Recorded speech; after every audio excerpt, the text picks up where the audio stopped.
Bonsoir à toutes et à tous, à ceux qui sont présents et à ceux qui nous suivent aussi en ligne. Ils sont déjà nombreux connectés. Alors, en préambule, vous avez vu passer une diaporama QR code sur laquelle vous pouvez voter. Alors, le diaporama n'est plus en ligne, mais vous pouvez encore voter pour un petit sondage sur lequel les résultats seront publiés après et on vous donnera la raison de ce QR code. Alors, je me présente, Kian Chamahi, je suis responsable communication à Efficacity. Je suis accompagné de ma collègue Julia Guénou, qui est ingénieure d'affaires au CSTB. Alors, durant cette soirée, nous vous présenterons UrbanPrint, qui est le logiciel d'évaluation des impacts énergie-carbone et environnementaux des projets urbains. Aujourd'hui, après le lancement du logiciel de simulation énergétique le 11 mai dernier, Power10, nous voilà réunis à nouveau pour le lancement de notre second logiciel phare. UrbanPrint a été développé par Efficacity, donc l'Institut français de R&D spécialisé dans la transition énergétique des villes, et aussi avec le CSTB, le Centre scientifique et technique du bâtiment. Nos deux entités ont pour ambition commune d'œuvrer à la construction de la ville bas carbone. Nous nous sommes donc associés pour mettre à profit nos compétences techniques et scientifiques dans le but de réaliser cette ambition.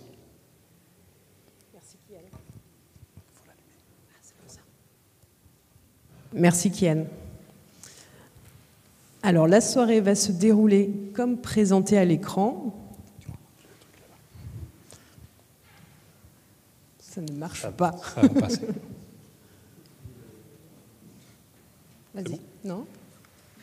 On n'a pas la présentation de dérouler la soirée. Voilà, merci. Donc je reprends. La soirée va se dérouler comme présenté à l'écran, avec plusieurs interventions. Et rassurez-vous, la soirée sera suivie d'un cocktail ensuite. Nous remercions très chaleureusement nos intervenants externes d'avoir accepté l'invitation pour ce grand événement.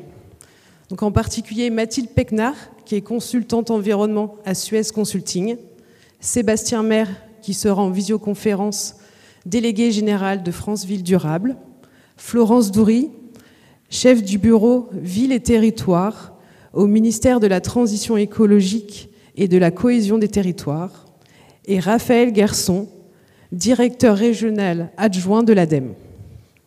N'hésitez pas à poser vos questions après chaque intervention et à me solliciter pour la passation du micro. Je suivrai également les questions retransmises en live, puisque cet événement est suivi en direct. Mais maintenant, je laisse la place à la star de la soirée.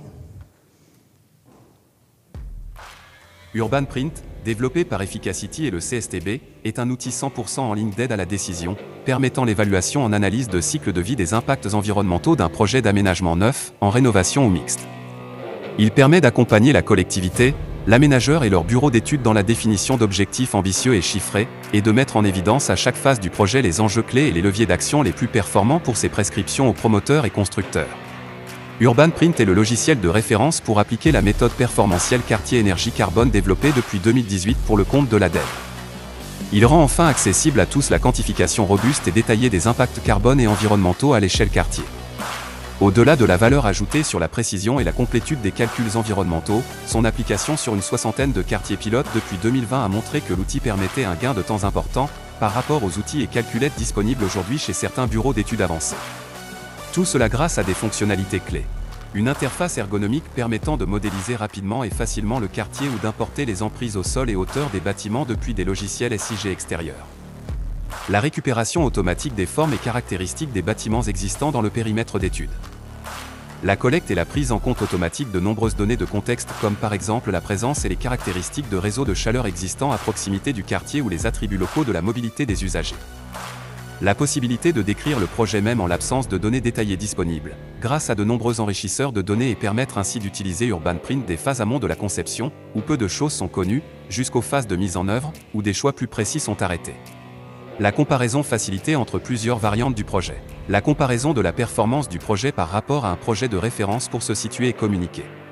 Le calcul de l'impact potentiel des leviers d'action non encore mobilisés, afin d'identifier les leviers à plus fort impact et d'éclairer les choix.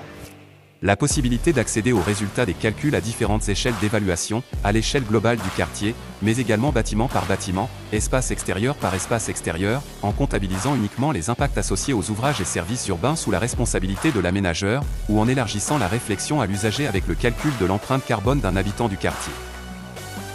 Pour plus d'informations ou obtenir un accès à UrbanPrint, contactez Efficacity ou le CSTB.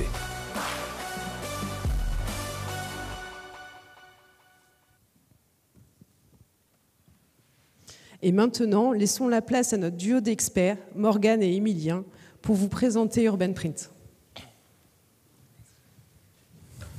Bonsoir, déjà merci d'être venus.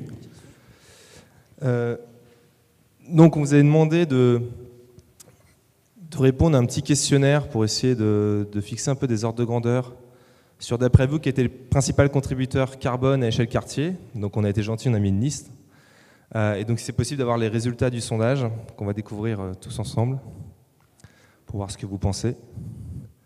Ok, donc on voit en 1, produit de construction, en 2, l'énergie qui talonne, ensuite un peu plus loin la mobilité quotidienne, et puis eau, déchets, chantier qui ferme la marche.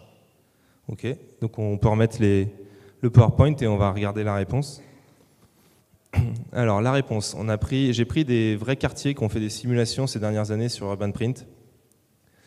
Donc j'en ai pris un où on est presque dans le sondage, où les produits de construction sont le premier levier, mais la mobilité arrive deuxième, mais quand même loin derrière les produits de construction, et ensuite énergie. Et en fait ça c'est un quartier neuf.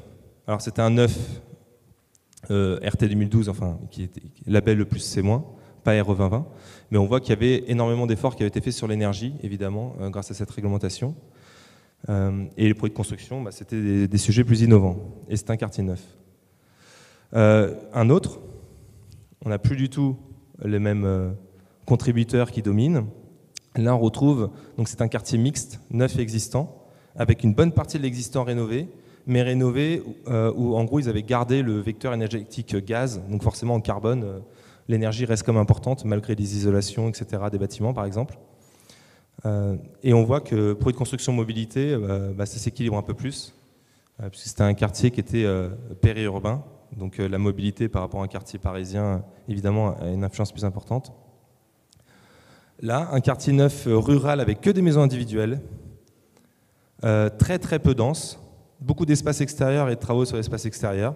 Donc, qu'est-ce qu'on voit ? Le chantier qui était quand même finalement... donc le chantier qui inclut le terrassement, le changement d'affectation des sols, etc. On voit que bon, ça devient jamais le contributeur numéro 1, mais c'est un contributeur très important. Et si j'avais zoomé dans les produits de construction, équipement, il y a évidemment les produits de construction liés aux espaces extérieurs qui sont beaucoup plus prédominants que dans d'autres quartiers. Et on voit que là, l'énergie par rapport aux deux autres, et la mobilité évidemment qui explose, on est vraiment dans un endroit rural. Et le dernier, voilà, là c'est la mobilité, c'est un quartier périurbain neuf, très performant, mais donc forcément quand on est très performant, ce qui reste, c'est un peu la mobilité, si on n'est pas dans des endroits qui sont ultra maillés, et même si on est dans un endroit assez maillé, on a une mobilité importante. Donc la réponse à la question, c'est que personne n'a eu tort, sauf ceux qui ont voté haut, puisque vraiment on n'a jamais vu haut arriver numéro 1. Et en gros, voilà, c'est pas évident, et c'est pour ça que c'est... très important de savoir son contexte, enfin de calculer selon son programme, sa localisation, son contexte avec des outils de simulation pour se rendre compte vraiment où sont les enjeux. Et que des recettes magiques sur un quartier vont peut-être pas être les mêmes sur un autre quartier. Et c'est pour ça qu'on n'a pas juste fait un guide en disant faites ci, faites ça et vous aurez des super quartiers, mais qu'on est obligé de s'appuyer sur la simulation. Et donc c'est très important de faire le calcul. Donc ça permet, comme je disais, d'objectiver les performances, d'accompagner la conception justement en concentrant les efforts des études. C'est vraiment ce qu'on a vécu avec les aménageurs qui commentaient des études sur des sujets qui pesaient 1, ils dépensaient 50 000, 60 000 euros, et ils avaient oublié d'adresser le sujet qui pesait 100. Et c'est un peu l'objectif, l'un des objectifs d'UrbanPrint, et donc c'est ça qui nous a permis de dire que c'était vraiment important d'avoir de la simulation ACV à l'échelle quartier. Et donc, quand on a décidé de travailler sur ce sujet, Morgane va vous expliquer un peu la genèse, un peu plus méthodologique, qui ont amené à UrbanPrint et la méthode quartier énergie carbone qui est utilisée par UrbanPrint. Donc oui, je vais vous raconter un petit peu l'histoire qui a mené au développement d'Urban Print et de la méthode quartier-énergie-carbone. Le point de départ, c'était vraiment cette empreinte carbone d'un usager, d'un habitant. Et l'objectif, c'était non plus d'adresser, on va dire, uniquement la partie constructive, on va dire, d'un aménagement, mais vraiment d'adresser l'ensemble de cette empreinte, et notamment pour pouvoir positionner notre futur habitant dans cette trajectoire carbone qui est visée à horizon 2050, avec 2 tonnes d'équivalent CO2 par an par habitant. Donc on voit l'empreinte, ça comprend à la fois des éléments liés au bâtiment, à la mobilité quotidienne, aux vacances, aux espaces extérieurs, à l'alimentation, au transport, etc. Et donc la question qui s'est posée, alors, c'est qu'il y avait 2 enjeux finalement pour évaluer cette future empreinte carbone d'un futur habitant. L'enjeu numéro 1 pour nous, c'était de savoir quantifier dans le contexte d'un projet, donc un contexte où on n'a pas forcément toutes les informations, donc de savoir quantifier dans le contexte d'un projet précisément ses impacts et leurs importances pour faire les bons choix. Et ça, c'était sur la partie, on va dire, surtout qu'on a appelée aménageur, donc qui est en plus foncé. Et l'enjeu numéro 2, c'était pas quand même de pouvoir élargir l'évaluation à l'entièreté de cette empreinte que l'on a vue, et donc de pouvoir intégrer dans l'évaluation l'ensemble des activités de notre futur usager, de notre futur habitant. Alors comment on fait ? Quelle évaluation on peut mettre en place ? Donc pour répondre finalement à ce périmètre aménageur, l'enjeu pour nous, c'était pas uniquement de faire une évaluation a posteriori, mais vraiment de faire une évaluation de l'effort qui est consenti par l'aménageur pour améliorer son projet d'un point de vue carbone, mais également sur d'autres indicateurs comme l'énergie et l'ensemble des indicateurs en ACV. Donc ça nécessitait de se poser la question de qu'est-ce que c'est qu'une référence, comment on mesure l'effort par rapport à cette référence pour le futur aménagement. Deuxième enjeu sur ce périmètre usager, c'était vraiment de pouvoir proposer une évaluation de la performance à l'habitant, donc du futur habitant, et donc de sortir de ces méthodes 100% économiques et d'y intégrer finalement cette première évaluation physique que l'on avait fait de l'empreinte. Et l'idée toujours pour pouvoir positionner notre futur habitant sur cette trajectoire. Donc pour répondre à ces 2 enjeux et développer notre méthode et notre outil, sur l'enjeu numéro 1, on s'est aperçu qu'il y avait assez peu d'outils d'ACV qui intégraient tous ces contributeurs, bâtiments, mobilité quotidienne, etc., et qui étaient adaptés finalement aux phases décisionnelles d'un aménageur. Il y avait historiquement GESOPAM, mais on était beaucoup plus par une approche par ratio, avec un jeu de données à plat. Là, l'objectif, c'était vraiment de pouvoir intégrer finalement cette chaîne de décision que peut avoir l'aménageur par rapport à sa stratégie énergétique et climatique. Sur le deuxième enjeu, donc d'élargir la réflexion à l'ensemble des activités du futur usager, on est allé chercher quand même du côté des approches méthodologiques innovantes, notamment ACV économique, etc., pour pouvoir proposer donc cette méthode qui a été développée avec le soutien de l'ADEME, la méthode quartier-énergie-carbone, et développer derrière aussi l'outil donc Urban Print, qui est le premier outil qui permet d'appliquer cette méthode quartier-énergie-carbone. Et donc si on résume, donc une slide un petit peu chargée, mais ça résume bien finalement ce qu'est Urban Print. Donc, comme je vous le disais, c'est l'outil qui permet la mise en application opérationnelle de la méthode quartier-énergie-carbone de l'ADEME et qui a permis justement de définir c'est quoi un projet de référence, c'est quoi ce score énergie, c'est quoi ce score carbone. Donc, c'est un outil d'aide à la conception. Donc, c'était important pour nous de ne pas être uniquement justement un outil d'évaluation de projets d'aménagement ou de rénovation urbaine, et via une évaluation quantitative des performances environnementales en analyse de cycle de vie, dont l'énergie et le carbone. C'est vrai que l'énergie et le carbone sont les indicateurs qu'on met le plus en avant, mais on intègre également d'autres indicateurs d'analyse de cycle de vie. Quand utiliser Urban Print, donc ces phases amont, encore une fois, de conception, en vue d'améliorer le projet. Encore une fois, c'est vraiment cette volonté de pouvoir avoir l'ensemble des informations qui nous permettent d'améliorer le projet. Et une fois également un certain nombre de choix d'aménagement qui ont été effectués par l'aménageur, une fois qu'on a l'ensemble des décisions qui sont prises, alors on peut en effet proposer une évaluation du projet, score carbone, etc. Et à qui ça s'adresse ? Donc c'est vrai que c'est un outil qui se veut collaboratif, c'est-à-dire pour tous les acteurs de l'aménagement, même si on préconise plutôt une utilisation par des bureaux d'études habitués à faire finalement de l'assistance à maîtrise d'ouvrage environnement, puisqu'il y a une forme d'expertise qui est nécessaire en analyse de cycle de vie, en bilan carbone, pour tout ce qui est interprétation des résultats et accompagnement finalement de l'aménageur et de la collectivité autour de ces résultats. Mais l'objectif, c'est qu'on puisse permettre un dialogue finalement avec l'ensemble des parties prenantes et qu'on puisse inclure justement, grâce à cette empreinte du futur habitant, l'usager aussi dans la réflexion et dans l'amélioration de la performance environnementale et carbone de notre projet. Comment se déroule concrètement une étude Urban Print ? On commence par créer un projet qui pourra contenir toutes les études liées à notre opération. On renseigne ensuite un premier programme, appelé plan masse dans l'outil. C'est à ce niveau qu'on dessine sur la carte le périmètre d'étude et les emprises au sol des bâtiments. On peut importer des fonds de carte pour faciliter le dessin. Pour les édifices multi-usages ou aux formes complexes, il est possible de créer plusieurs zones au sein d'un bâtiment pour par exemple les empiler en jouant sur l'altitude de chaque zone. On renseigne ensuite des données générales de programme, les usages, des informations géométriques comme la hauteur, la surface habitable voire le nombre de logements dans le cas de bâtiments résidentiels. On va également pouvoir décrire les espaces extérieurs, c'est-à-dire tout ce qui est inclus dans notre périmètre qui n'est pas déjà occupé par les bâtiments. Comme il peut être fastidieux de décrire jusqu'au moindre mètre carré ce qu'il y a entre nos bâtiments, on peut renseigner uniquement les espaces extérieurs que l'on souhaite, certaines routes ou parcs par exemple, et la surface restante non décrite sera automatiquement qualifiée par ce qu'on appelle l'espace résiduel. Une fois la description du programme terminée, on peut passer à la création de différentes stratégies de mise en œuvre de ce programme. Comme le programme et les stratégies évoluent tout au long de la conception du projet, ces deux aspects sont bien différenciés dans l'interface. Il est possible de mettre à jour le programme à n'importe quel instant, en ajoutant, déplaçant ou transformant un bâtiment par exemple, et ces modifications seront prises en compte dans toutes les stratégies reliées à ce programme. C'est au niveau des stratégies qu'on accède au levier permettant d'atténuer son impact environnemental pour un programme donné. Les données sont organisées selon les thématiques suivantes: systèmes énergétiques, produits de construction, gestion de l'eau, gestion des déchets, mobilité et chantier. Les leviers proposés par Urban Print sont nombreux. La liste des leviers ne cesse de se compléter au fur et à mesure de l'avancée des modèles d'analyse de cycle de vie, mais aussi des retours d'expérience des projets qui l'appliquent sur le terrain et veulent pouvoir y évaluer toutes les innovations.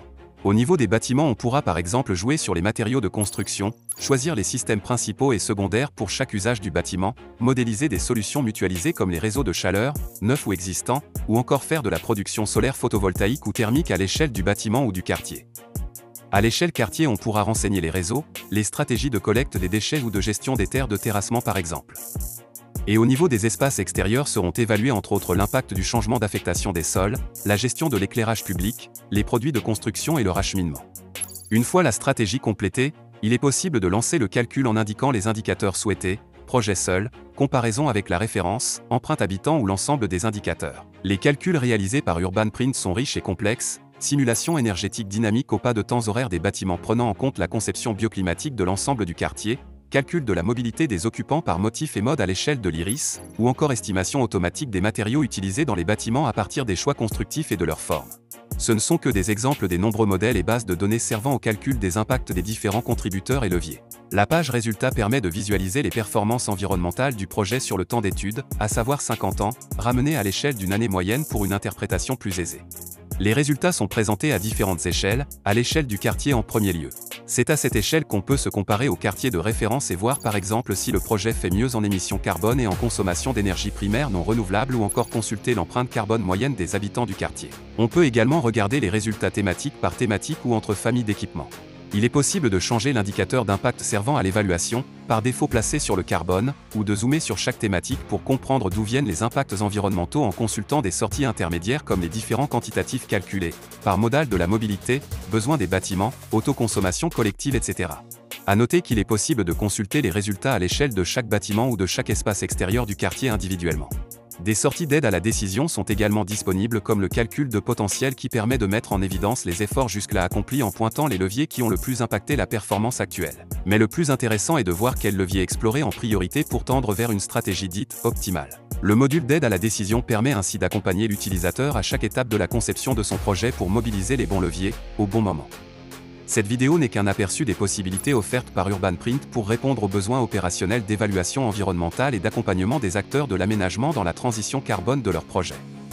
Pour plus d'informations ou obtenir un accès à Urban Print, contactez Efficacity ou le CSTB. Oui, désolé, on vous l'a envoyé un peu violemment. Mais voilà, ça permet d'avoir un aperçu de concrètement à quoi ça ressemble, même si ça allait vite. Cette vidéo est disponible sur le site officiel d'Urban Print. Vous tapez Urban Print dans Google, vous le trouverez, pour regarder tranquillement si vous le voulez. Et donc il faut savoir que c'est une vidéo, on a bien mis d'ailleurs septembre 2022, puisque Urban Print c'est un outil qui est en constante évolution et une évolution assez rapide. Il y a beaucoup de personnes qui travaillent sur Urban Print et qui, en gros, on a beaucoup aussi de recherches qui déversent les conclusions de façon opérationnelle dans des outils comme Urban Print. Et donc notamment en 2022, on a mis à jour Urban Print pour prendre en compte l'ERE 2020, donc avec les changements que ça induit sur la CV, avec évidemment les changements que ça induit sur les bâtiments, parce que Urban Print devine plein de caractéristiques si vous ne les avez pas, donc en gros les performances thermiques, les systèmes énergétiques qu'on va mettre dans un bâtiment neuf par défaut. On a aussi intégré le fait de pouvoir traiter des bâtiments, des quartiers qui sont mixtes, ou en tout cas où il y a l'existant, soit pour faire la démolition, de la rénovation, ou les laisser comme ça, mais les prendre en compte. En lien avec ça, on s'est branché, donc cette année est sortie la base nationale des bâtiments, qui est issue d'un projet qui s'appelle GoRénov. Et donc Urban Print est un des premiers logiciels à s'être branché dessus, ce qui fait que vous pouvez récupérer plus facilement les caractéristiques, les formes évidemment et les caractéristiques des bâtiments qui sont dans votre périmètre. C'est souvent plus facile de savoir ce qu'on va faire, mais de savoir ce qui existait, c'est assez compliqué. Et on s'est aussi branché à la base de données nationale des réseaux de chaleur qui a été faite à Efficacity, qui s'appuie en grande partie sur les données via SEVA, ce qui permet d'automatiquement détecter des réseaux existants à proximité du quartier pour que vous puissiez penser à les tester, ou en tout cas que vous n'ayez pas vous-même à aller chercher les informations sur les caractéristiques du réseau. Et donc, le travail continue et ne s'arrête jamais. Évidemment, on est en amélioration continue, c'est-à-dire qu'on a toujours, notamment par les tests, des systèmes qu'on n'avait pas pris en compte, et donc on regarde si on peut les intégrer. Donc évidemment, l'idée d'Urban Print, c'est de pousser les aménageurs, les acteurs de l'aménagement, à aller plus loin dans les leviers qu'ils mettent en place. Donc il faut évidemment qu'on sache implémenter des choses un peu innovantes. Donc ça, c'est on va dire, ce fil de l'eau. Et on va dire dans les grands chantiers qui sont en train d'être faits en cette fin d'année et qui vont continuer en 2023, il y a des premiers indicateurs autour de la biodiversité. Donc vous calculez le coefficient biotope surfacique qui permet, donc, vu qu'on a déjà des indicateurs un peu semblables pour calculer le stockage carbone des sols, donc de pouvoir avoir aussi des éléments sur la biodiversité, d'aller un peu plus loin sur l'espace extérieur, plus de typologie, d'affiner les modèles et bases de données qui sont présentes aujourd'hui dans la méthode. On veut travailler sur la mobilité aussi, parce qu'on fait de l'ACV sur 50 ans. On sait que la mobilité, c'est quelque chose qui va bouger très vite, et donc on aimerait bien sortir des résultats qui sont pas 50 fois l'année 2020, et aussi de pouvoir mettre en place avec des leviers à destination des aménageurs qui localement peuvent quand même influer sur la mobilité de leurs usagers, comme des garages à vélo, des bornes de recharge électrique, ce genre de choses. Et suite à des demandes très poussées, ce n'était pas le but au départ d'Urban Print, mais d'essayer de mettre aussi des indicateurs économiques pour que tout ce qu'on a fait en aide à la décision, on puisse directement aussi avoir des indicateurs économiques pour faire un ratio tonnes économisées, euros investis. Voilà, et je vais laisser Morgane conclure. J'ajouterais que toutes ces évolutions, elles sont liées à la fois au retour qu'on peut avoir des différents utilisateurs. Donc merci à tous les bêta-testeurs qui nous ont accompagnés sur toute ces premiers mois et ces premières années de tests. Il y en a certains dans la salle.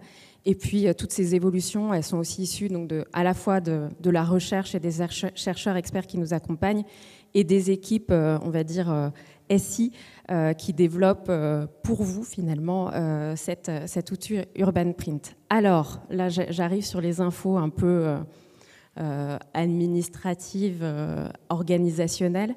Abonnement annuel par licence flottante à 2 500 € hors taxe. Donc n'hésitez pas, urbanprint-info@efficacity.com pour nous demander toutes les conditions. Puis il y a également un formulaire sur la page Efficacity que mentionnait Émilien. Il y aura bien sûr un guide en ligne pour accompagner l'utilisateur dans sa prise en main de l'outil, donc qui sera accessible directement via l'interface de l'outil Urban Print.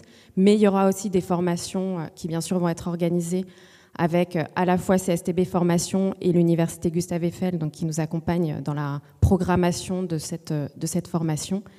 Et puis pour n'importe quelle autre demande, Émilien et moi on est disponibles, mais vous pouvez également adresser un email et vos questions à urbanprint-info@efficacity.com qui a été mis en place depuis peu. Et je pense qu'on va passer la parole. C'est bon? Alors, on Mais n'a non. pas tout à fait fini. On a des questions pour vous deux. Ce n'est pas un piège. Alors, petite question. À l'échelle d'un bâtiment, est-ce que les données ACV utilisées pour renseigner Urbanprint sont-elles les mêmes que celles utilisées pour calculer les indicateurs de la RE 2020?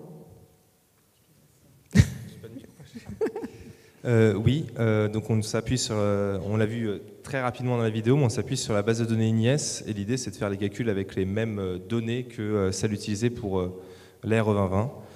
Et l'objectif d'Urbanprint, c'est de se positionner un peu en amont, donc on veut évidemment pas que les conclusions d'Urbanprint se voient renversées quand on passe à l'échelle bâtiment. Et donc évidemment, on essaie de s'appuyer au maximum sur les conventions, les bases de données qui sont références pour tous les acteurs de la construction, donc la RE 2020, et c'est pour ça que d'ailleurs on avait intégré la RE 2020, on a mis à jour Urbanprint avec la RE 2020. Oui, un petit écho. Merci. Tu m'as pas écouté en vrai. Si. De la base INIES. Voilà, très bien. Tu vois? C'est ce qu'il faut retenir. Bon, j'ai une question pour toi, Morgane, aussi. Bah oui. Comment tu définis un quartier de référence? Donc l'objectif, enfin déjà pourquoi on a défini un quartier de référence, c'est qu'on s'est aperçu qu'il y avait un certain nombre d'études qui se mettaient en place de comptabilité carbone à l'échelle quartier, et en fait chacun définissait son propre quartier de référence. Donc on s'est dit c'est le meilleur moyen pour qu'en fait on puisse jamais savoir qu'est-ce qui se cache derrière un quartier de référence. Donc nous, on a décidé que c'est l'outil, c'est la méthode quartier énergie carbone qui définit ce qu'est le quartier de référence pour notre évaluation. Et donc c'est notre projet, c'est-à-dire même localisation, même forme urbaine, même programmation, et auquel finalement on va appliquer une stratégie dite business as usual ou le minimum réglementaire. Donc typiquement c'est des projets qui étaient plutôt RT 2012, qui ont été déposés avant la RE 2020, on applique plutôt un minimum réglementaire RT 2012, et pour ceux qui vont sortir prochainement, ce sera plutôt RE 2020. Et ensuite sur les matériaux de construction, également sur l'aménagement des espaces extérieurs, on applique une stratégie, on va dire, business as usual. Merci Morgane. Et donc elle est adaptée au contexte local, puisqu'on a la même localisation, donc on a la même mobilité que les quartiers environnants, c'est à l'échelle de l'IRIS. On a beaucoup de bases de données aussi sur les déchets. C'est qu'on a bien le même contexte, et donc on joue à armes égales, on va dire, avec la référence. Et la différence de cet indicateur-là, parce qu'on peut aussi comparer des plans masse, c'est intéressant, tester d'autres programmations. Mais cet indicateur-là, il dit que la programmation n'a pas été faite pour l'environnement. Il y a plein de besoins. Par contre, à programmation fixée, comment j'ai mis en œuvre la construction de ces bâtiments, espaces extérieurs, etc., d'une façon plus vertueuse que le business as usual. Donc on a quand même une base de données assez fine. Ouais. Très bien, merci. J'ai une dernière. T'as d'autres questions? C'est pour qui? Non, je l'ai dit après. Je l'ai dit après. On ne sait pas, ça dépend de la question. Ouais. Combien de temps vous mettez pour faire une étude Urbanprint? Alors, on peut juste réagir au prix, parce que on pourrait presque dire que c'est moins cher que gratuit, comme on m'a dit sur un marché en Tunisie un jour. C'est qu'en fait, voilà, ça reste quand même, donc c'est une licence, on peut évidemment faire plein de projets. Et franchement, on a eu beaucoup de retours, parce qu'on l'a testé donc, auprès du bureau d'études. Le but pour nous d'Urbanprint, c'est déjà que l'outil se retrouve dans plein de bureaux d'études qui n'ont pas les capacités d'avoir des outils ACV quartier, parce qu'il y a plein de bureaux d'études qui savent le faire, il n'y a pas eu besoin d'attendre Urbanprint. Donc pour eux, ça leur permet de mettre le pied à l'étrier très facilement, parce que l'interface est ergonomique, il n'y a pas besoin de savoir tout ce qui est être expert de l'ACV. Et pour les bureaux d'études experts qui avaient déjà des outils et qui ont des outils, nous, le but, c'est de faire que, au lieu de mélanger des Excel, des tableaux, etc., on a une méthode qui est robuste, qui est très rapide, et en vrai, ils gagnent du temps, et donc en fait, le coût est largement amorti pour les retours qu'on a eus, c'était le but en tout cas. Et donc, ça peut aller ça va dépendre de la collecte des données, un peu si on a bien les données disponibles, mais encore une fois, on peut s'arrêter là où on veut, puisqu'on a un logiciel qui s'enrichit tout seul, mais je ne sais pas, entre 2 et 5 jours selon la taille des quartiers pour faire la modélisation, tester plusieurs variantes et faire un petit PowerPoint de résultats pour communiquer avec soit la collectivité, soit les promoteurs, soit voilà. Si tu as une autre expérience. Je vais dire ce qui est largement inférieur en termes de temps à la durée qu'il fallait aujourd'hui pour pouvoir proposer un bilan carbone d'une opération d'aménagement. C'est une belle révolution. Merci. Et maintenant, laissons place aux utilisateurs pour qu'ils nous en parlent. Et j'invite Mathilde Péquenard à me rejoindre. Merci.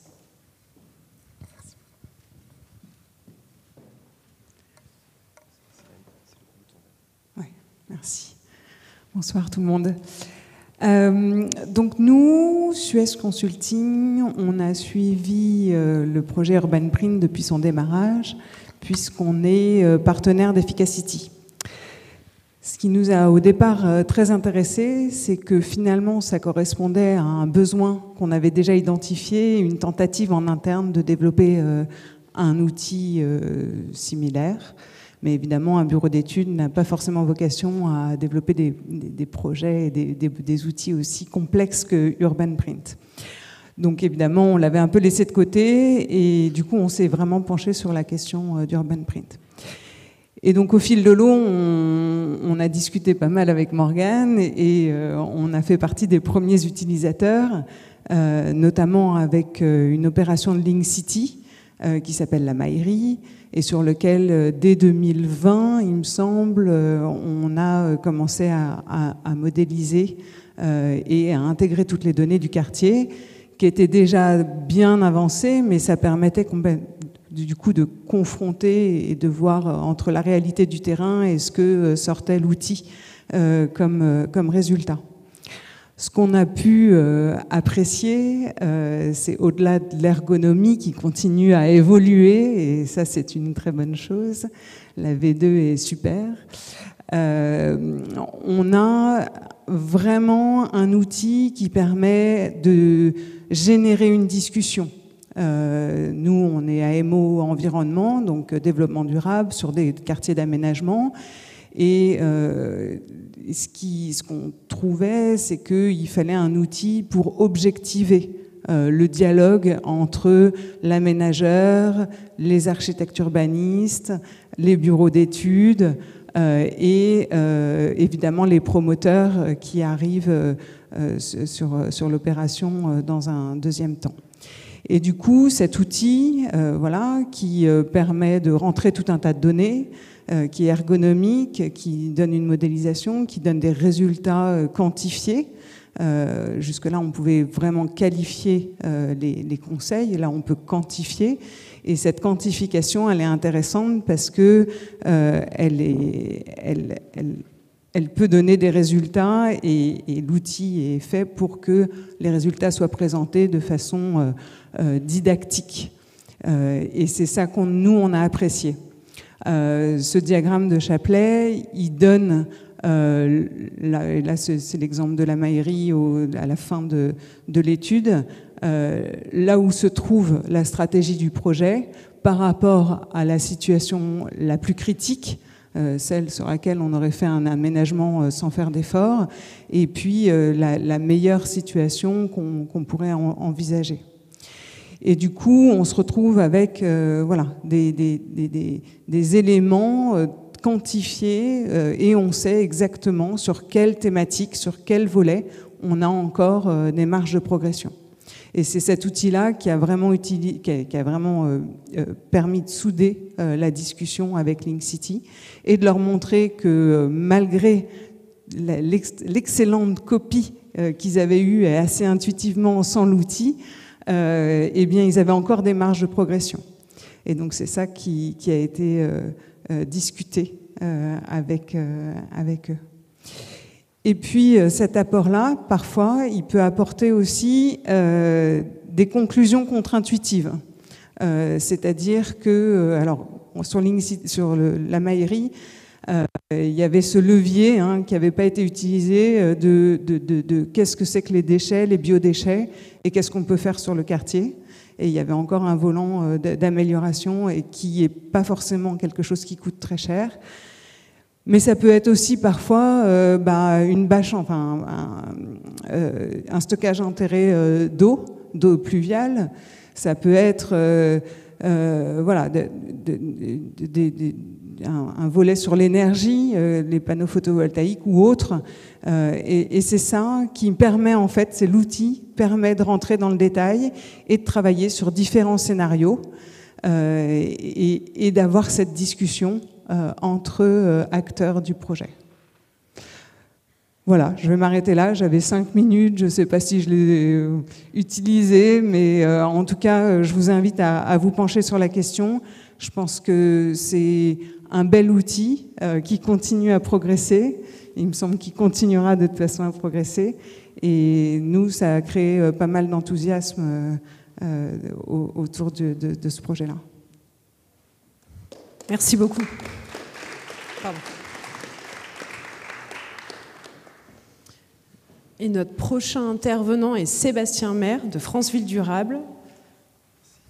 Je veux en premier lieu remercier le président Claude Arnaud et le délégué général d'Efficacity de leur invitation. Je suis ravi d'être avec vous aujourd'hui en ligne. Désolé de ne pas pouvoir être là physiquement. Je vous prie de m'en excuser, mais je tenais à participer à cet événement pour plusieurs raisons.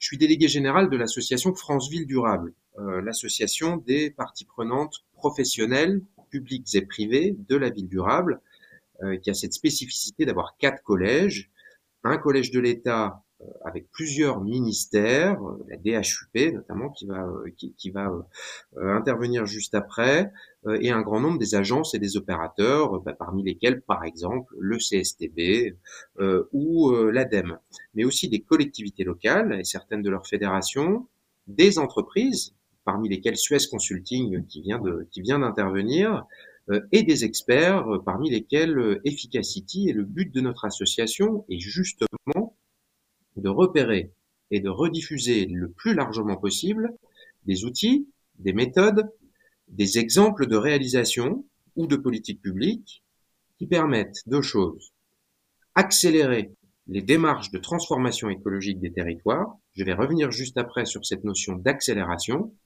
et en même temps, avec les mêmes actions, les mêmes budgets, les mêmes processus, de les faire monter en résilience. Nous avons notamment mené tout un travail avec les certificateurs, normalisateurs et labelliseurs de la ville durable, qui pour une grande partie sont membres de notre association, pour essayer de rendre plus pédagogique, intelligible, accessible l'articulation, la complémentarité entre ces différentes démarches. Je vous invite notamment à consulter notre portail web qui, notamment pour les maîtres d'ouvrage, les collectivités, apporte un certain nombre d'éléments pédagogiques, et nous présentons déjà depuis quelques mois Urban Print dans cet objectif.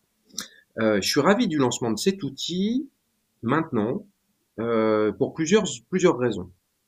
La première, c'est que les émissions de carbone en France, de gaz à effet de serre, en France comme à l'échelle mondiale, n'ont jamais cessé d'augmenter. Malgré tous nos engagements nationaux, internationaux, nos bonnes volontés, etc. On a maintenant le sujet des gaz à effet de serre qui est enfin sur la table, qui concentre une grande partie des préoccupations des acteurs publics et privés. Malgré tout, nos émissions de carbone continuent d'augmenter, ou en tout cas ne baissent pas suffisamment, même dans les pays qui sont très engagés sur ces sujets-là. Le deuxième élément, c'est qu'on n'a plus le temps de se tromper. On n'a plus du tout le temps de se tromper. Le rapport du GIEC évoquait 3 ans. Il y a quand même une publication encore plus inquiétante en cette rentrée, publication scientifique qui montre que même le GIEC a sous-estimé probablement, ou n'a pas assez insisté sur ce qu'on appelle les points de bascule, qui rendent une partie des phénomènes irréversibles. Cette publication est d'ailleurs très inquiétante, montrant qu'un certain nombre de franchissements de ces points de bascule est engagé d'ores et déjà. Donc on doit aller vite. On doit aller vite dans tout ce qu'on fait, dans toutes nos activités, pour que ces activités soient décarbonées. Alors il n'y a pas que le carbone, j'y reviendrai en conclusion, mais il y a quand même d'abord ce sujet des gaz à effet de serre. Ce qui est très intéressant avec l'outil Urban Print, c'est plusieurs choses. Déjà, à l'instar d'autres outils qui sont développés par Efficacity, c'est le fait que ça s'applique aussi bien aux projets neufs qu'aux projets visant la reconstruction de la ville sur la ville, d'un quartier sur lui-même, la rénovation, la réhabilitation, et comme vous le savez, c'est l'enjeu principal. Les bâtiments neufs sont anecdotiques dans l'équation climatique, hein, avec 1% de renouvellement urbain par an et 3 ans pour en sortir, ou pour inverser nos trajectoires, même si on compte 10 ans, même si on compte l'horizon 2050. Si on compte l'horizon 2050, 80% du bâti qui sera là en 2050 et qui devra être totalement décarboné, c'est le bâti qui nous entoure aujourd'hui. C'est celui qui est déjà là. Donc on a mis au cours des années précédentes beaucoup d'argent, de temps, d'énergie, d'innovation, d'intelligence collective sur des bâtiments neufs, ultra-modernes, très vertueux, etc. C'est très bien, mais c'est pas du tout l'enjeu. L'enjeu aujourd'hui, c'est le stock. Et c'est comment on arrive à reconstruire, adapter, réhabiliter tout ce qu'on a déjà construit sans artificialisation supplémentaire et si possible en mobilisant le moins de matières premières possible et le moins d'énergie possible. L'outil est adaptable dans tous les cas. Deuxième intérêt, l'échelle quartier. Une échelle plus large que le bâtiment lui-même. Bien sûr, il est impératif d'avoir des logiques d'analyse de cycle de vie à l'échelle du bâtiment. Néanmoins, on voit bien que ça ne fait pas sens à l'échelle d'un bâtiment tout seul, puisque le bilan qui compte in fine, c'est bien celui du territoire.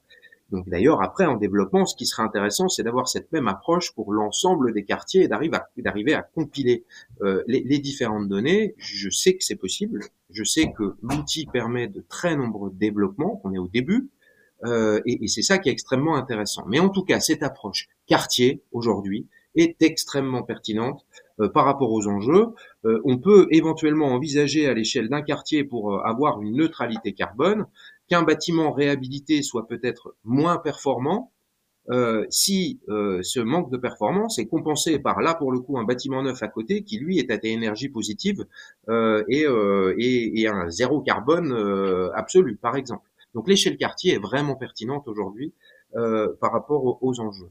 Cette échelle plus large, c'est une spécificité française. Vous savez que l'aménagement, c'est le droit de l'aménagement, le processus, le fait que nous ayons des aménageurs, publics comme privés, c'est quelque chose qui est très regardé à l'étranger, parce que c'est une approche finalement plus large, plus holistique, pour utiliser un grand mot, des enjeux sur une échelle territoriale bien plus pertinente. Nous avons en France cette chance d'avoir des outils, des réglementations, des financements, qui nous permettent de raisonner à des échelles plus larges que la parcelle ou la seule opération de bâtiment.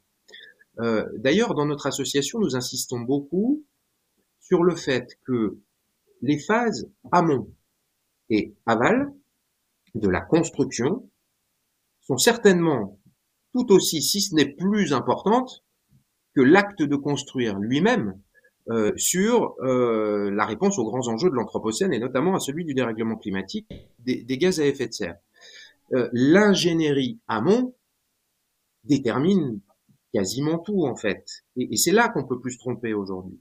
On peut plus valider des projets de ZAC, d'aménagement, de réhabilitation en étant, passez-moi l'expression, au doigt mouillé sur les émissions de gaz à effet de serre. Il va d'ailleurs falloir rendre des comptes à l'État pour savoir comment une opération, par exemple, financée ou soutenue par l'État, participe ou pas de la stratégie nationale bas carbone. Il faut bien une métrique. Il va bien falloir rendre des comptes. Et cette logique d'accountability, pardonnez-moi l'anglicisme, elle va aussi devenir de plus en plus nécessaire vis-à-vis de la population. D'ailleurs, ça a été évoqué, l'outil permet aussi la mise en dialogue des différentes parties prenantes, y compris la population. Et bien sûr, je dis un mot sur la phase aval, mais qui est aussi déterminée par l'amont, c'est la phase du fonctionnement du quartier, sur toute sa durée de vie. Et donc là, on a aussi du coup un impact carbone très important dans la façon qu'on aura ou pas d'optimiser le fonctionnement d'un grand nombre de services urbains, etc. Donc l'outil, il semble parfaitement d'actualité. Il est pragmatique. J'ai beaucoup aimé ce qui vient d'être dit sur le temps nécessaire, parce que le temps est important. Alors nous, on dit aux élus, acceptez de consacrer plus de temps et de moyens à la phase amont, pour être sûr de ne pas se tromper, justement. Néanmoins, l'urgence climatique est là. Donc consacrer plus de temps, ça ne veut pas dire non plus garder le temps historique qu'on a aujourd'hui pour une opération d'aménagement. On peut plus se permettre de mettre 10 ans ou plus, parfois beaucoup plus, entre la décision politique qui dit il faut faire ça et l'inauguration de l'opération. Donc la question de la rapidité aussi est un atout, je trouve, pour cet outil. Je vais pas être très long, je ne sais même pas combien de temps vous m'aviez donné pour cette intervention. Ce que je veux peut-être dire pour conclure, c'est que notre association participera largement de la diffusion de cet outil et de son appropriation par les différents acteurs, notamment lors de nos ateliers que nous conduisons avec les exécutifs et les directions générales des collectivités locales, des ateliers qui ne sont pas des ateliers théoriques, mais qui sont des ateliers directement tournés vers l'action, sur des projets concrets menés par la collectivité, où nous tentons avec nos 4 collèges d'apporter justement des outils, des méthodes, des solutions, en disant allez plus vite, regardez ce qui a été fait ailleurs, ça a fonctionné, on peut y aller, et évidemment dans l'ensemble de nos autres activités. Je suis ravi aussi, j'avais pu en discuter avec Michel à plusieurs reprises. Vous savez qu'on promeut dans l'association une vision, donc je l'ai évoqué tout à l'heure, plus holistique des enjeux. C'est-à-dire que le carbone, le dérèglement climatique, ça n'est malheureusement qu'une des 9 limites planétaires, ce qu'on appelle les limites d'habitabilité de la planète pour Homo sapiens, tout simplement. Elle est maintenant sur la table. Les 8 autres le sont beaucoup moins, à part peut-être la biodiversité et la question de l'eau qui, avec les événements de l'été, arrive enfin sur la table. Mais il y en a d'autres, hein, les polluants dans l'environnement, l'artificialisation des sols, les cycles biogéochimiques de l'azote et du phosphore, etc., etc. Donc j'ai vu que l'outil avait déjà évolué pour intégrer un certain nombre de ces données. L'outil idéal pour nous d'ici quelques mois, peut-être si vous allez vite, ou quelques années, c'est un outil qui permet de caractériser la contribution au retour en arrière sur un certain nombre de franchissements de limites planétaires, celles du climat, bien sûr, liées aux gaz à effet de serre, mais les autres également, et je sais qu'Efficacity y travaille d'ores et déjà, et nous serons ravis de participer à la réflexion autour du développement, des redéveloppements et des améliorations, des évolutions de cet outil, le côté évolutif étant très résilient par ailleurs, et nous croyons beaucoup à la pertinence et à l'intérêt que les territoires vont pouvoir trouver dans l'utilisation de cet outil. Et je vous remercie encore une fois de m'avoir permis de vous dire ces quelques mots.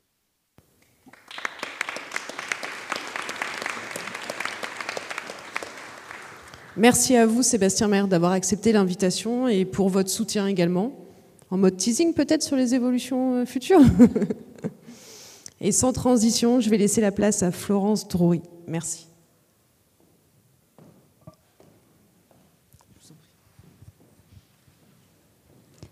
Bonsoir à toutes et à tous, et merci de me donner la parole dans le cadre du lancement d'Urban Print. Donc un outil de déploiement, j'aurai pas d'image, hein, je vous préviens, ne cherchez pas.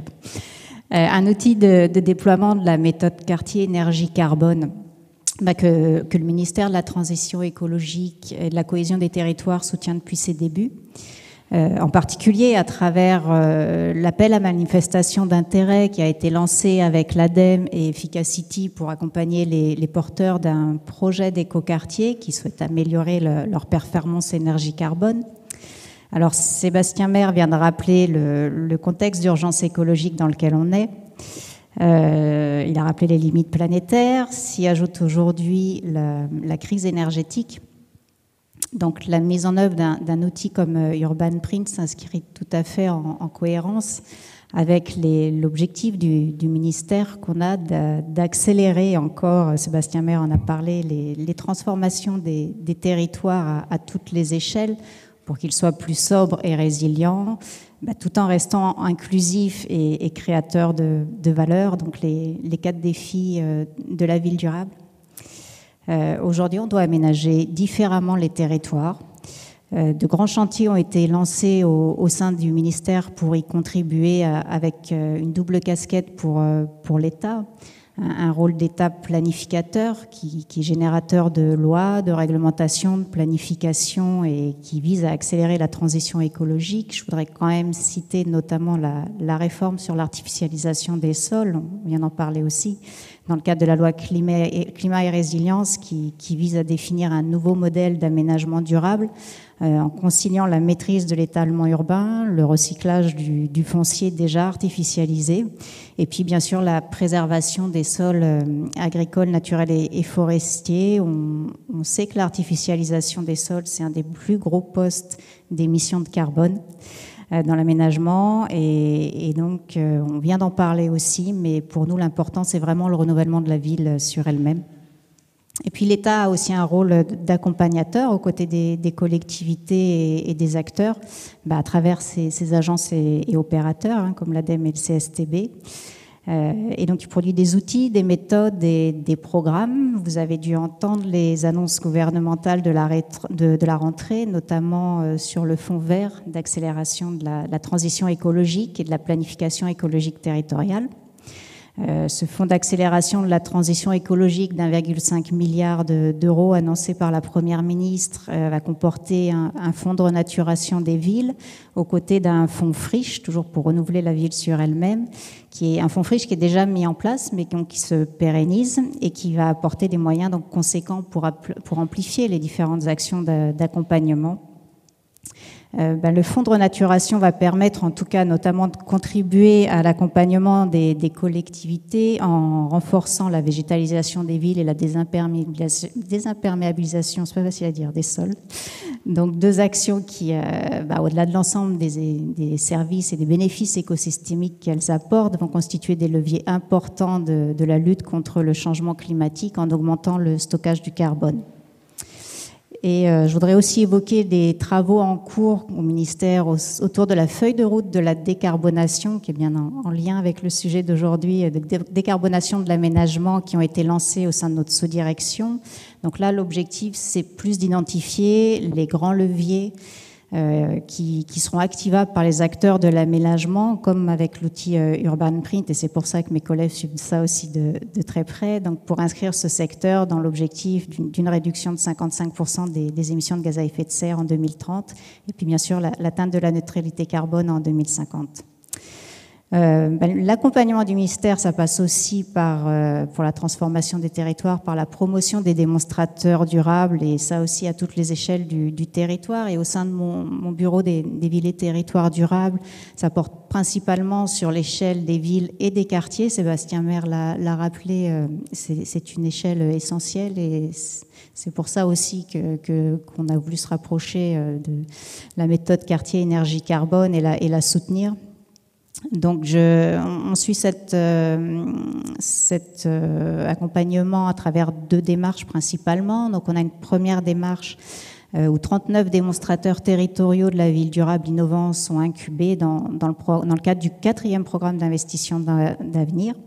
Là, on cherche plutôt à expérimenter à l'échelle d'îlots et de quartiers des innovations qui vont permettre d'accélérer la transition vers des villes sobres et résilientes. Et puis le second programme, c'est la démarche Écoquartier qui a été lancée en 2009 pour favoriser l'émergence de projets d'aménagement durable en valorisant les bonnes pratiques dans les territoires, et qu'il s'agisse de métropoles, de villes moyennes ou de centres-bourgs ruraux, avec vraiment l'objectif que ça génère un effet levier sur l'ensemble du territoire. Et à l'occasion du 10e anniversaire de la démarche Écoquartier, on s'est lancé dans un processus de renouvellement Écoquartier 2030 sous l'impulsion du nouveau président de la Commission nationale Écoquartier, Florian Berco, pour l'inscrire dans les 4 défis de la ville durable. Et parmi les grandes orientations du renouvellement de la démarche Écoquartier, on a notamment l'évolution du dispositif de labellisation, et je ferai le lien avec l'outil Urban Print, qui va être mis en place à partir de 2023. On va cibler la labellisation sur les écoquartiers livrés et vécus, et en adossant la labellisation sur des indicateurs performantiels. Donc on a engagé un travail sur la définition d'indicateurs au regard des enjeux prioritaires de nos politiques publiques. Et on capitalise autour d'indicateurs déjà utilisés par les porteurs de projets et on en teste aussi de nouveaux. C'est en cours et en cohérence bien sûr avec le test de l'outil Urban Print. Et puis bien sûr le renouvellement de la démarche, elle vise aussi, et Sébastien Maire a rappelé l'importance de renforcer l'offre d'accompagnement et notamment en amont pour les projets, pour les porteurs de projets de territoire. Et donc, on suit de très près les derniers résultats de l'outil Urban Print à travers l'appel à manifestation d'intérêt sur plusieurs territoires, dont les écoquartiers. Pour nous, c'est vraiment une réelle opportunité dans le cadre de nos travaux de renforcement de l'accompagnement pour mieux guider les porteurs de projets dans le choix de leur scénario d'aménagement au regard de leurs impacts climatiques. Et c'est la garantie pour nous, in fine, d'avoir des candidats à la labellisation plus performants sur la sobriété énergétique. Voilà, au regard de l'urgence écologique que j'évoquais en introduction de mes propos, moi je suis persuadée que relever les défis de la ville durable passera nécessairement par une approche systémique et collaborative des différentes parties prenantes, à l'image de celle que nous avons dans le cadre de l'appel à manifestation d'intérêt sur quartier énergie carbone et Urban Print et qui contribue d'ores et déjà, j'en suis sûre, à accélérer les changements de pratiques dans les territoires. Merci.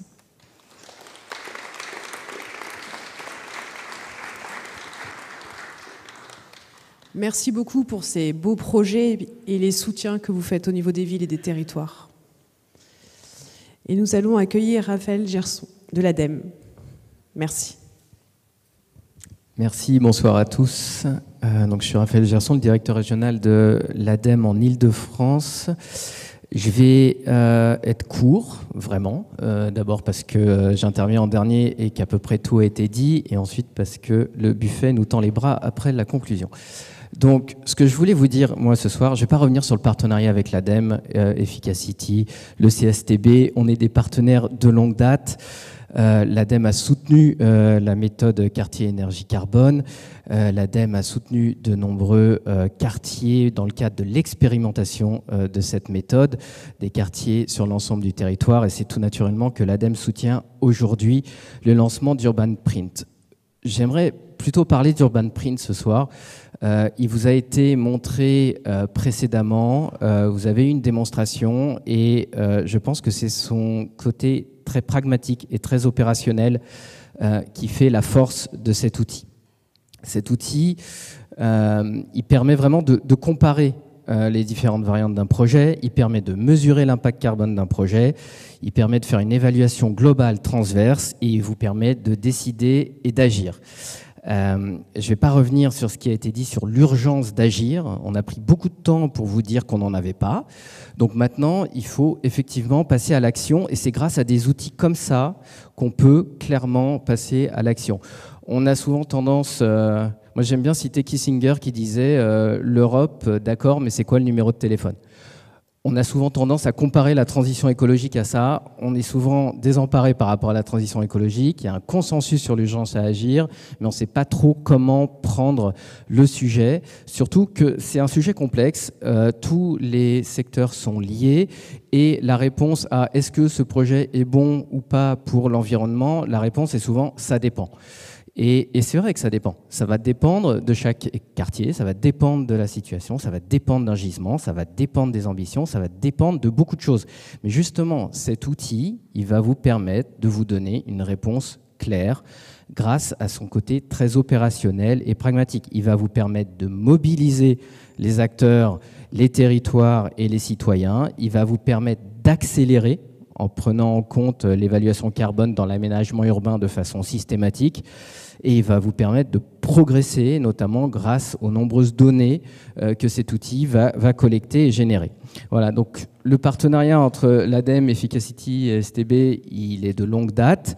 Comme je vous le disais, il ne date pas d'hier, mais il n'est pas prêt de s'arrêter non plus, parce que c'est un outil qui va être en constante évolution grâce à toutes ces données qu'on va permettre d'analyser. Et donc, c'est un outil qui va constamment s'améliorer.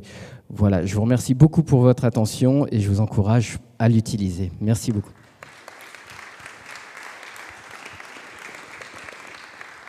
Merci beaucoup. Avant de passer la main pour la conclusion de fin, j'ai envie d'embêter à nouveau nos experts avec une question chacun. Ça sera assez rapide. La première, Urban Print est-il opérationnel pour les territoires d'outre-mer ?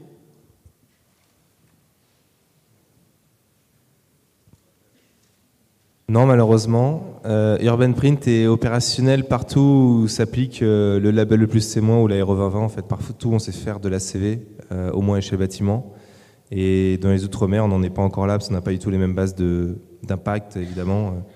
Donc ça viendra quand l'ACV arrivera aussi dans les réglementations d'Outre-mer. Pour l'instant, on est plutôt sur la réglementation thermique. Et donc ça marche en France métropolitaine. Voilà. Merci.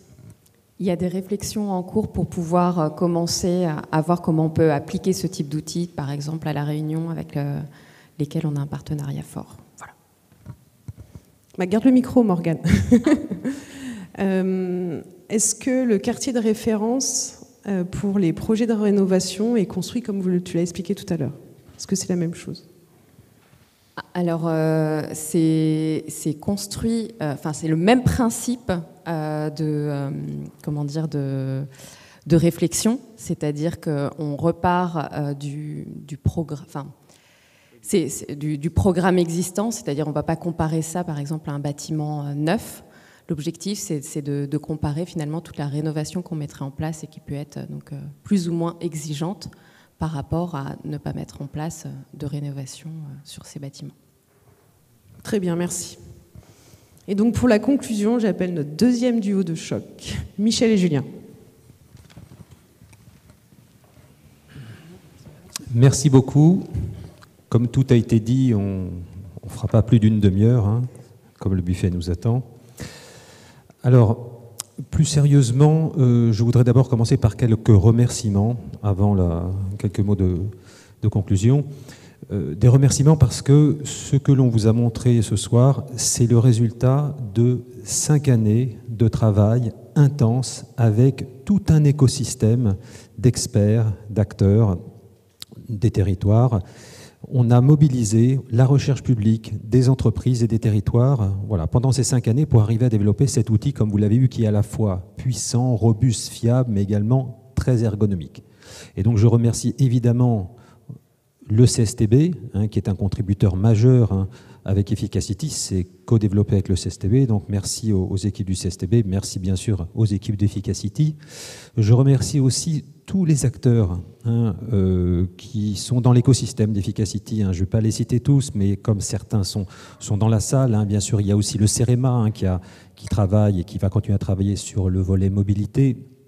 L'Université Gustave Eiffel, sur certaines dimensions également. Et au niveau des entreprises, les grands acteurs de l'énergie de la ville ont été impliqués et continuent à enrichir l'outil.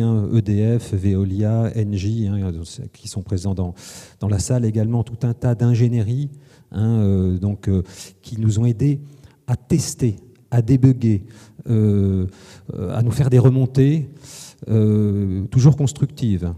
Des primo-utilisateurs, des cobayes, des bêta-testeurs, c'est pas facile. Alors bien sûr, vous avez vu Suez Consulting, mais il y a aussi CETEC, Arcadis, ABMI, TPFI, Ingérop, tout ce premier cercle qui nous ont aidés à faire ce qu'on appelle de la recherche-action, c'est-à-dire ne pas attendre d'avoir développé un outil pour vérifier s'il est utile sur le terrain, parce qu'évidemment, ça ne sera jamais le cas.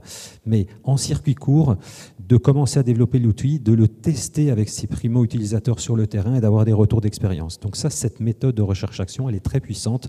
C'est comme ça qu'on a développé un outil à la fois robuste et opérationnel, et c'est comme ça qu'on continuera à le développer pour l'enrichir dans la durée.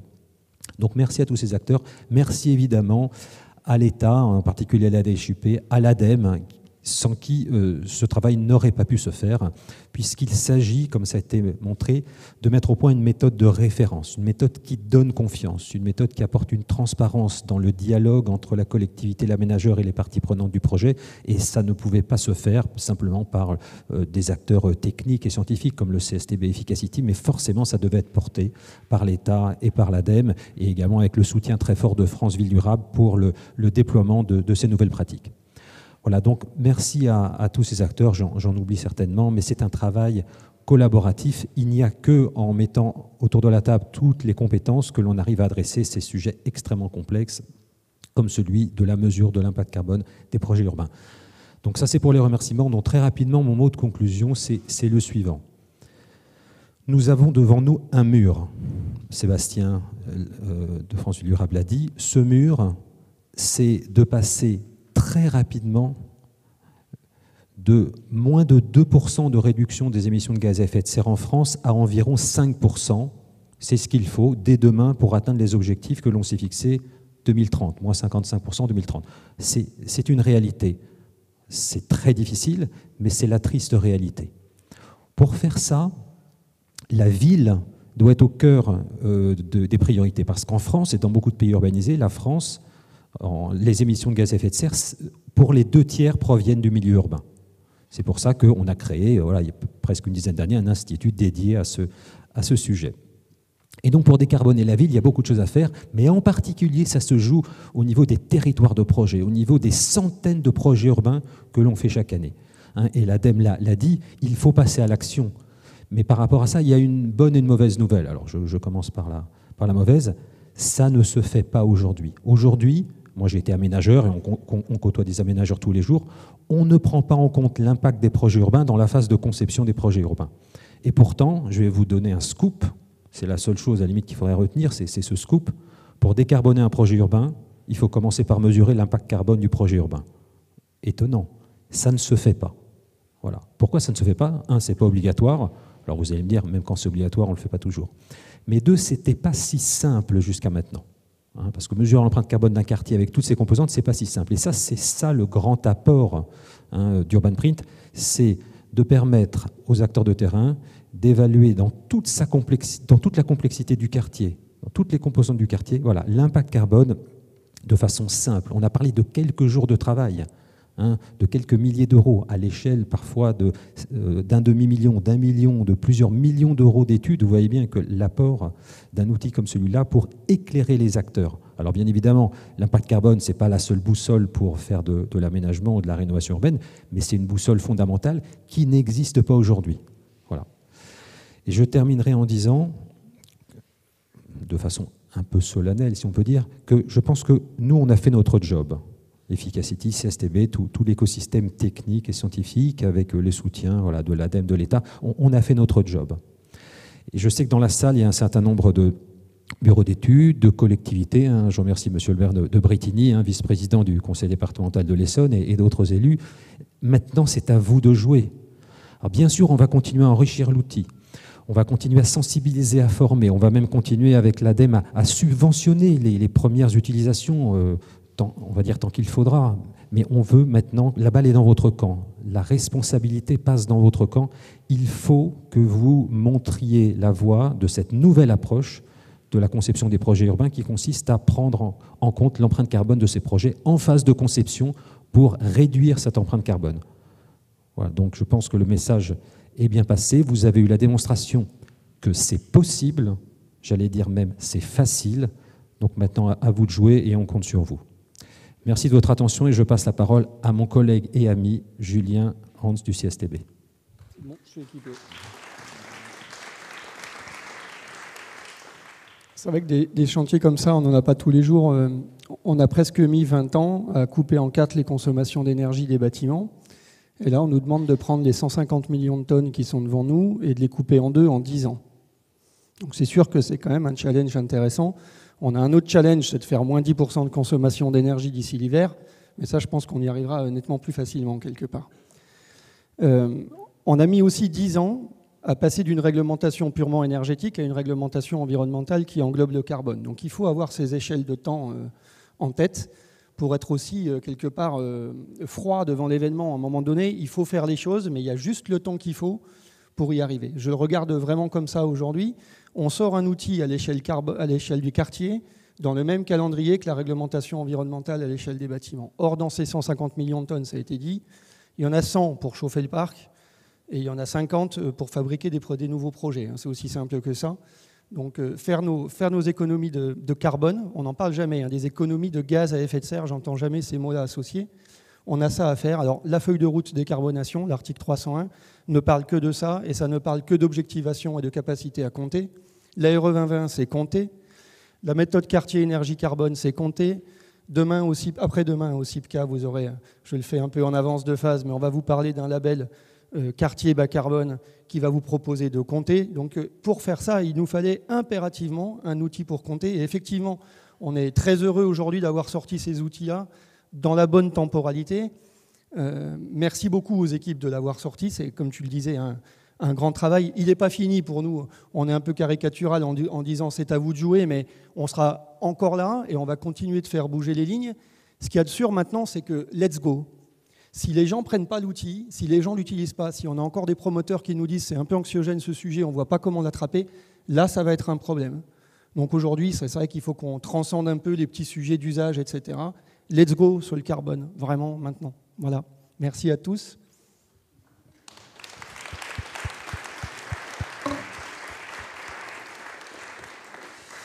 Peut-être un dernier mot, on va dire que c'est la cerise sur le gâteau, c'est la question sur la Réunion qui m'y a fait penser. On a l'obligation, on l'a vu, de déployer massivement ces outils pour décarboner la ville. Mais la cerise sur le gâteau, c'est qu'en fait, ça va être très bon pour le rayonnement de la France. Parce que ce qu'on a vu et ce qu'on nous dit maintenant, c'est qu'un certain nombre de grands pays ont regardé, ils n'ont pas trouvé l'équivalent. Voilà. Il y a toute une chaîne logicielle qu'on a développée avec le CSTB qui permet d'optimiser les projets urbains. Voilà, globalement, Urban Print est celui qui regarde l'ensemble du quartier. On a des outils qui font des zooms sur la stratégie énergétique. Mais voilà, cette suite logicielle, qui est la suite développée avec le soutien de l'ADEME, elle intéresse beaucoup de pays. Et je le dis aux entreprises qui sont présentes dans la salle, il y a un vrai enjeu pour vous à vous approprier ces outils parce que c'est très différenciant au niveau international. Et donc, on a conçu ces logiciels, dont Urban Print, pour être adaptables à des contrées proches ou lointaines. Et donc, c'est à la fois une nécessité pour la France, mais c'est très intéressant dans la compétition mondiale de la décarbonation des villes dans le monde, d'avoir ce temps d'avance, de savoir compter le carbone, de savoir optimiser les stratégies énergétiques. Il n'y a pas l'équivalent en France, donc raison de plus pour dire « let's go ». Et maintenant, let's go au buffet. C'est ça ?